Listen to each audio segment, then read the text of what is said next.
आज का दिन देश की शिक्षा व्यवस्था, छात्रों के आंदोलन और सरकारी जवाबदेही तीनों के लिए बहुत इम्पोर्टेंट रहा है। पिछले कई दिनों से देश भर में चल रहे सीजेपी आंदोलन ने आज एक नया मोड़ ले लिया है। सरकार और आंदोलनकारी पहली बार औपचारिक बातचीत की मेज पर आमने सामने बैठे, लेकिन सवाल वही है, क्या कोई समाधान निकला या सिर्फ बातचीत हुई है? आइए शुरुआत से करते हैं बात बीती रात से।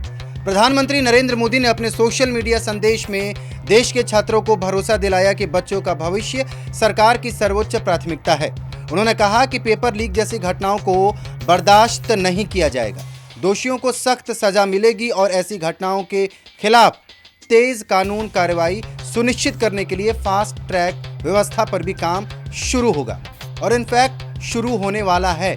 प्रधानमंत्री का यह संदेश उन लाखों परिवारों के लिए उम्मीदों का संदेश माना जा रहा है जो पिछले कई दिनों से अपने बच्चों के भविष्य को लेकर चिंतित हैं। लेकिन देश का छात्र वर्ग सिर्फ आश्वासन नहीं, अभी भी ठोस फैसलों का इंतजार कर रहा है। आज दोपहर वही इंतजार सरकार और सीजेपी नेताओं की बैठक में दिखाई दिया। सरकार की ओर से वरिष्ठ मंत्री मौजूद थे, दूसरी तरफ छात्रों का प्रतिनिधिमंडल था। कमरे के भीतर बातचीत हो रही थी, लेकिन बाहर हजारों छात्रों की निगाहें एक ही सवाल पर टिकी थी कि क्या आज कोई बड़ा फैसला होगा।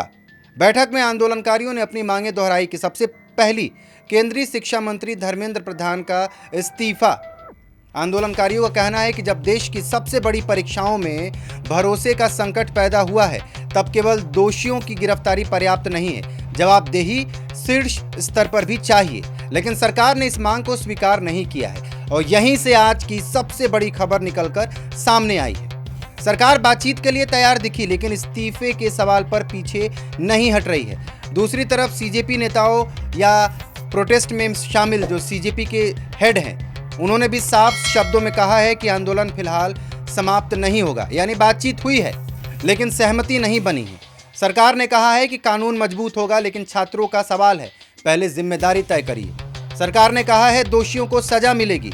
छात्रों ने पूछा है कि जिनकी निगरानी में ये सब हुआ उनका क्या होगा, और यही सवाल आज पूरे देश में गूंज रहा है। इसी बीच एक और बड़ी खबर आई है कि सामाजिक कार्यकर्ता और शिक्षा सुधारों की आवाज माने जाने वाले सोनम वांगचुक ने अपना लंबा अनशन समाप्त कर दिया।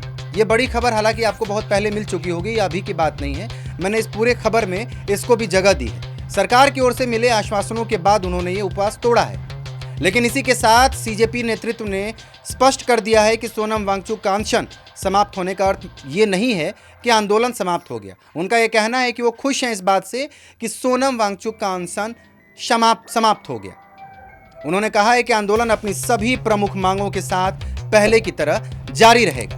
अब जरा इस पूरे घटनाक्रम को राजनीतिक रूप से हटाकर एक साधारण परिवार की नजर से देखिए।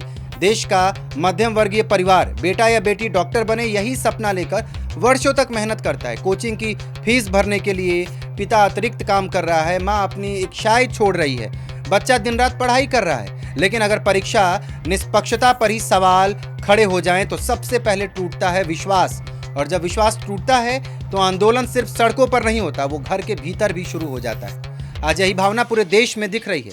सरकार कह रही है कि सुधार होंगे और छात्र कह रहे हैं कि सुधार के साथ जवाबदेही भी चाहिए।